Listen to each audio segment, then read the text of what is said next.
అందరికీ నమస్కారం. Welcome to Telugu health focus. నేను మీ యాంకర్ రోజా. ఈ రోజు మనతో పాటు డాక్టర్ దీప్తి గారు ఉన్నారు. మాట్లాడదాం. Hello ma'am. హలో అండి రోజా గారు. మ్యామ్, చిన్నప్పటి నుంచి అయితే సోప్సే యూజ్ చేసుకొని పెరిగాము. బట్ ఒక సర్టెన్ ఏజ్ వచ్చిన తర్వాత సోప్స్ అనేవి స్కిన్ కొంచెం డ్యామేజ్ చేయడం కానీ, అంటే రఫ్గా అయిపోతుంది స్కిన్. అంటే బిఫోర్ ఎలా ఉండేదో అలా ఉండకుండా ఉండేలాగా అయిపోతుంది అని తెలుసుకున్నాను.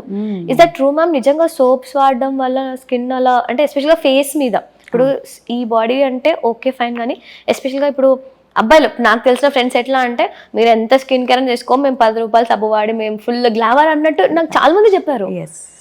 కానీ నిజంగా డ్యామేజ్ చేస్తుంది మ్యామ్ సోప్స్ అనేవి. అదే ఇప్పుడు మనం అందరము ఫేస్ వాష్లకి క్లెన్జర్లకి షిఫ్ట్ అయ్యామంటేనే అది డ్యామేజ్ చేసింది అనేది మనకు క్లారిటీ వచ్చినట్టు. అదొక ఎగ్జాంపుల్. అంటే బయట సన్ ఎఫెక్ట్స్ కానివ్వండి, ఓజోన్ పొర ఎఫెక్ట్ కానివ్వండి, మన తిండి ఎఫెక్ట్ కానివ్వండి, అన్నీ కలిపి స్కిన్ మీద అది కూడా ఉంది. కాకపోతే తెలిసి తెలియక ఏవో 4 బ్రాండ్లు పట్టుకొని ఇంట్లో ఫ్యామిలీ మొత్తం అదే సోప్ వాడేవాళ్ళు. ఒకప్పుడు అలా ఉండేది. అంటే కామన్ మ్యాన్ అట్లా ఉండేది ఫ్యామిలీస్ లో. సో ఏ చర్మము ఏంటి అనేది ఏమీ లేదు, జిడ్డు వదిలిచ్చేసేయాలి అంతే. బట్టలు ఉతికి పడేసినట్టుగా జిడ్డు వదిలిచ్చేది కావాలి, గుమగుమలాడేది కావాలి, ఫ్రేగ్రెన్స్ కావాలి, తలదల్లాడిపోవాలి, డ్రై అయిపోవాలి, ఇలా ముక్కు మీద ఉన్న జిడ్డు రావద్దు, మళ్ళీ మొత్తం పోవాలి. ఇది కాన్సెప్ట్, సోప్ కాన్సెప్ట్. ఒక కామన్ మ్యాన్ కి ఒకప్పుడు అలా ఉండేది. ఇప్పుడు ఫేస్ వాష్లకి క్లెన్జర్స్ కి మారాము. సన్ స్క్రీన్లు కూడా వాడాల్సి వస్తుంది, వాడకుండా ఇప్పుడు కష్టమైపోయింది. సో దట్స్ వేర్ మన క్వశ్చన్ కి ఆన్సర్ సగం అక్కడే వచ్చేసింది. ఏంటి అంటే సోప్స్ వాడద్దు.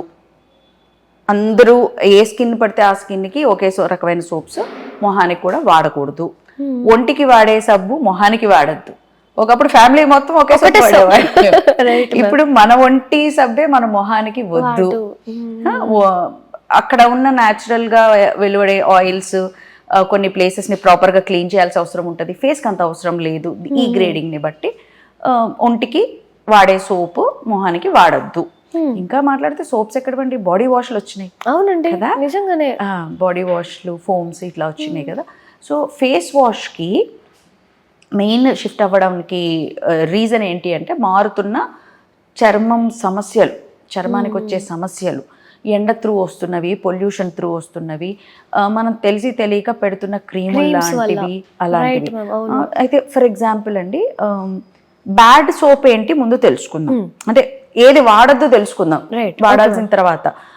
ఏ సోప్ అయితే మనం వాడినప్పుడు మొహం బిర్రుగా అనిపిస్తుందో, డ్రైగా అనిపిస్తుందో, అది తీసి అవతల పడేయాలి. చాలా వరకు అలానే ఉంటాయి మ్యామ్. అది ఏమంటారు, మనం ఫేస్ వాష్ చేసిన ఫుల్ ఇట్లా నురుగు వచ్చేసి అనిపిస్తుంది. అది ఫ్రెష్ అనేటం మనం వాడేస్తాం, డ్రై అయిపోతూ ఉంటుంది, తర్వాత పీక్కుపోయినట్టుగా అయిపోతూ ఉంటుంది. కాస్త తేమ ఉండాలి, ఇలా పట్టుకుంటే కొంచెం తేమ అనేది ఉండాలి. వదలగొట్టేసినట్టుగా అదేనది కదా, ఒక 1 వాష్ లో జిడ్డు వదిలిపోయినట్టుగా ఉండకూడదు అట్లా. సో అది ఫస్ట్ కన్సర్న్. సో ఎప్పుడైనా మొహం కడిగినప్పుడు మొహం పీక్కుపోయినట్టు ఉండకూడదు.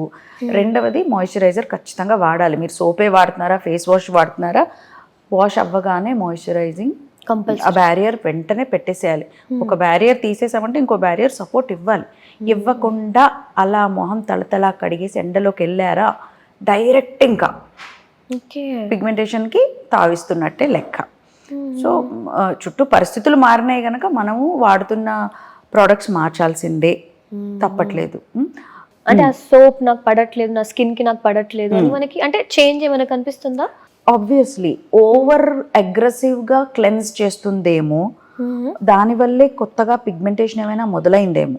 ఓవర్ క్లెన్స్ చేసినప్పుడు మనం దాన్ని ఎండకి ఎక్స్పోజ్ అయినప్పుడు, ఫోన్లకు ఎక్స్పోజ్ అయినప్పుడు ఎక్కువగా పిగ్మెంటేషన్ ఇష్యూస్, ట్యాన్ అవ్వడం, సడన్ గా నలుపెక్కిపోతూ ఉండడం మొహం జరుగుతూ ఉంటుంది. ఇది ఒకటి మనం కనిపెట్టుకోవచ్చు. రెండవది, ఓవర్ గుమగుమలాడుతున్న సోప్స్ జోలికి వెళ్ళకండి. ముఖ్యంగా మీది డ్రై స్కిన్ అయితే అస్సలు ఆ ఫ్లేవర్స్, ఫ్రేగ్రెన్సెస్, డియో అనే వర్డ్ ఎక్కువగా ఉన్నవి, అవి యాంటీ బ్యాక్టీరియల్ అనే సోప్స్ కూడా వాడేస్తుంటారు. ఇవి అట్లీస్ట్ వాడకండి. వాడాల్సినవి ఏంటో మనం తర్వాత మాట్లాడుకోవచ్చు, వాడకూడనివి తెలుసుకోవాలి. డ్రై స్కిన్ ఉన్నప్పుడు ఫ్రేగ్రెన్సెస్, డియో అనే పదాలు ఉన్నవి వాడకూడదు. గ్లిజరిన్ అనే పదం ఉన్నవి వాడచ్చు. షియా బటర్, కోకో బటర్, ఈ మాయిశ్చరైజింగ్, హైడ్రేటింగ్, మిల్క్ అనేవి డ్రై స్కిన్ కి వాడచ్చు. ఇది బేసిక్ నాలెడ్జ్, ఇది నేను చెప్పడం అని కాదు, మనందరం తెలుసుకోవాలి. ఇది కామన్ గా ఇళ్లలో తెలుసుకోవాల్సిన విషయం. యాంటీ బ్యాక్టీరియల్ అనేది జిడ్డు మొటిమలు ఉన్న వాటికి వాడతారు. ఆ జిడ్డు తీవ్ర స్థాయిలో ఉన్నప్పుడే ఆ సోప్స్ వాడతారు, లేదా ఆ ఫేస్ వాష్లు వాడతారు. ఇది తీసుకెళ్లి డ్రై స్కిన్ కి వాడకూడదు.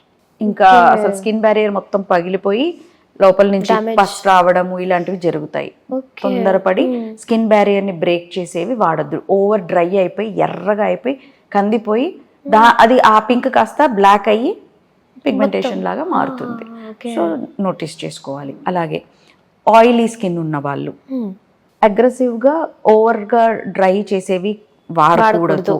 ఓవర్ డ్రై అయినప్పుడు బాడీ నుంచి తేమ ఇంకాస్త విడుదలై జిడ్డు ఇంకాస్త విడుదలవుతుంది. అరే బయట సిస్టమ్ డ్రై అయిపోయింది అని మన ఇమ్యూన్ సిస్టమ్ ఏం చేస్తుంది, దాన్ని బ్యాలెన్స్ చేసే ప్రయత్నంలో ఇంకాస్త ఆయిల్ని ఇస్తూ ఉంటుంది. సో అగ్రెసివ్గా వెళ్ళకండి. ఏదైనా సరే జిడ్డు ఉంది, జిడ్డు వదిలించాలి, డ్రై ఉంది, ఆయిల్ పెట్టేసేయాలి, ఈ ఎక్స్ట్రీమ్స్ వద్దు. సో బేసిక్ డ్రై స్కిన్ ఉన్న వాళ్ళు మాయిశ్చరైజింగ్ ఏజెంట్స్ ఉన్న ఈ vitamin, nut based, shea butter, cocoa butter లాంటివి, గ్లిజరిన్ బేస్డ్ వాడచ్చు. ఆయిలీ ఉన్న వాళ్ళు అలాగే అసలు మాయిశ్చరైజింగ్ అనే టర్మే లేకుండా ఉండేవి చూసుకోవాలని ఏం లేదు. మాయిశ్చరైజింగ్ లేకపోతేనే మళ్ళీ ఇంకెక్కువ జిడ్డుని ప్రేరేపిస్తుంది కదా స్కిన్. ఇది ఒకటి చూసుకోవాలి. సి వైటమిన్ ఎక్కువగా ఉన్నవి వాడడము జిడ్డు చర్మం గల వాళ్ళు కొంచెం వాడడం బెటర్. ఎందుకంటే ఇది ట్యాన్ కి ఎక్కువ ప్రోన్ కనుక సి వైటమిన్ ఎక్కువగా ఉన్నప్పుడు కొంచెం బెటర్ సన్ ప్రొటెక్షన్ ఉంటుంది అనమాట. అలాగే మొటిమలు ఎక్కువగా ఉన్న వాళ్ళు కొద్దిగా salicylic acid based, benzoyl peroxide based cleansers కి షిఫ్ట్ అవ్వడం బెటర్.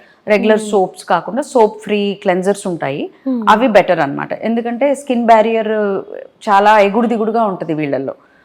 ఫ్యూచర్ లో మళ్ళీ స్కారింగ్ ఇవన్నీ అవ్వద్దు అంటే కనుక కొద్దిగా dermatologically advised salicylic acid based, benzoyl peroxide బేస్డ్వి అవి డెర్మటాలజిస్ట్ సజెస్ట్ చేయాలండి, అవి వాడాల్సి ఉంటుంది. సో అదండి బేసిక్. ఇవి తెలుసుకుంటే సెన్సిటివ్ స్కిన్ ఇలాంటివి మనం అట్లీస్ట్ కాపాడుకోవచ్చు. సో బేసిక్గా ఇప్పుడు ఏంటంటే ఇప్పుడు చెప్పాను కదా మా ఫ్రెండ్స్ అందరు కూడా అట్లానే ఏముంది మీ స్కిన్ కేర్ వేరే, మేము సోప్ పెట్టి మేము చాలా గ్లామర్గా ఉంటాం. అబ్బాయిల్లో ఎక్కువ నిర్లక్ష్యం ఉంటుంది చాలా. అవును, వాళ్ళకి అంటే రఫ్ గా ఉండొచ్చు అనేది ఎక్కడో మారుతుంది లేండి ట్రెండ్, కానీ ఇంకా కొంచెం మారాలి ఇంకా. మీరు అన్నట్టు అప్పుడు బాగున్నా తర్వాత చాలా డ్యామేజ్ ఉంటుంది స్కిన్ కి. అప్పుడు సన్ సివియారిటీ అంత లేదు, యూవి డ్యామేజ్ అప్పట్లో అంత లేదు. ఒకానొక కాలంలో కనుక అవి నడిచిపోయినాయి. అప్పట్లో ఏముందండి, గుండెంతా నూనె రుద్దేసి మొహం అంతా ఏ సోప్ పడితే సోప్ వదిలేసేవాళ్ళు, లేదా సున్నిపిండి స్క్రబ్స్ లాంటివి వాడేసి వదిలేసి అప్పుడు బాగానే సర్వైవ్ అయింది స్కిన్. ఇప్పుడు ఇంకా అవే పాటిస్తాము అంటే కుదరదు. మాయిశ్చరైజర్ వాడాల్సిందే సోప్ వాడాక. బ్యారియర్ ఒకటి పోయిందంటే ఒకటి పెట్టాల్సిందే. So you can't just leave skin just like that. Light heat వీటికి వదిలేయలేము. చాలా కేర్ఫుల్గా ఉండాలి ఇప్పుడున్న మన లైఫ్ స్టైల్కి. మీరు అన్నట్టు సన్ విషయంలో కానీ, పొల్యూషన్ విషయంలో కానీ, ట్రావెలింగ్ విషయంలో కానీ. అండ్ నేను గమనించాను మ్యామ్, కొంతమంది చాలా ఎక్కువ క్లెన్స్ కూడా చేసేస్తూ ఉంటారు. సో ఇది కూడా ప్రాబ్లమే కదండి. ఎక్కువ ఆయిల్ ని మనం ప్రేరేపిస్తున్నట్టే ఊరికే కడిగి అంతే కదా. మీరు ఏదన్నా తీసుకోండి, ఇప్పుడు బట్టని అన్నిసార్లు అనవసరంగా ఊరికి రోజు ఉతికితే బాబ్లింగ్ అవుతుంది. అవును, అంటే సోప్స్ కి వీటికి గురవుతూ ఉంటాయి. స్కిన్ మీద కూడా అదే డ్యామేజ్ అవుతుంది. కనిపించని మైక్రో అబ్రేషన్స్ అంటారు, గీతలు పడుతూ ఉంటాయి. చాలా చిన్న ఏజ్ లో స్కిన్ పొడారిపోయి ముడతలు వచ్చేసే ఛాన్సెస్ ఎక్కువగా ఉంటాయి. సో బయట నుంచి ప్రొటెక్షన్ ఎంత ఇస్తున్నాం అనేది ఇంపార్టెంటే, ఉన్నదాన్ని ఎంత వదిలించుకుంటున్నాము అనేది కూడా చూసుకోవాలి. వదిలించుకొని పైనుంచి పెట్టడం కాదు కదండి. ఉన్న ఆ న్యాచురల్ బ్యారియర్ ని మెయింటైన్ చేయాలంటే soap selection, face wash selection లో pH ఫాలో అవ్వాల్సిందే. జనరల్గా లిట్మస్ పేపర్ లాంటిది మనకి అమెజాన్ లో దొరుకుతాయి, అవి ఉంటే మనం ఇంట్లోనే టెస్ట్ చేసుకోవచ్చు. మన స్కిన్ pH ఏంటి, మనం వాడుతున్న ప్రోడక్ట్ pH ఏంటి, అట్లీస్ట్ నియరింగ్ గా ఉంది. ఇప్పుడు 4.5 ఉంటే 5.5 వరకు ఓకే, ఆ రేంజ్ లో చూసుకోవాలి. జనరల్ గా ఇవన్నీ కూడా ఫేస్ కి సంబంధించిన 5.5 to 6 లిమిట్ లోనే ఉంటాయి, అంతకంటే ఇటు అటు అవ్వకుండానే ఉంటాయి. సో మన స్కిన్ కొంచెం అసిడిక్ గానే ఉంటుంది. అసిడిక్ దానికి మరీ ఆల్కలైన్ గా వెళ్ళకూడదు, మరీ దూరంగా ఆ నంబర్ జరగకుండా చూసుకోవాలి. So pH balance important. ఈ టర్మ్స్ కొన్ని యాడ్ ఆన్ చేయబడి ఉంటాయి అన్నమాట కొన్ని ప్రోడక్ట్స్ మీద, అవి చూసి వాడుకోవడం బెటర్. పిహెచ్ బ్యాలెన్స్ అని, add ons like C vitamin అని, ఇందాక మనం మాట్లాడుకున్న షియా బటర్ లాంటివి, కోకో బటర్ లాంటివి, గ్లిజరిన్. సీజన్ ని బట్టి కూడా ఒక్కొక్కసారి మార్చాల్సి వస్తూ ఉంటుంది. వింటర్ సీజన్ లో గ్లిజరిన్ బేస్డ్వి అట్లాంటివి బేస్డ్ వాడాలి. అట్లాంటివి కొంచెం చూసుకోవాల్సి వస్తుందండి. కొంచెం నాలెడ్జ్ రావాలి మ్యామ్. రావాలి. Starts with pH. What is pH దగ్గర నుంచి మనం స్టార్ట్ చేస్తే ఇంట్రెస్ట్ అదే వస్తుంది. మన స్కిన్ మనం ప్రొటెక్ట్ చేసుకోవాలంటే మనం కొంచెం జ్ఞానం పెంచుకోవాలి. షూర్ మ్యామ్, తప్పకుండా. చాలా మంచి ఇన్ఫర్మేషన్ ఇచ్చారు మ్యామ్. థ్యాంక్ యూ అండి.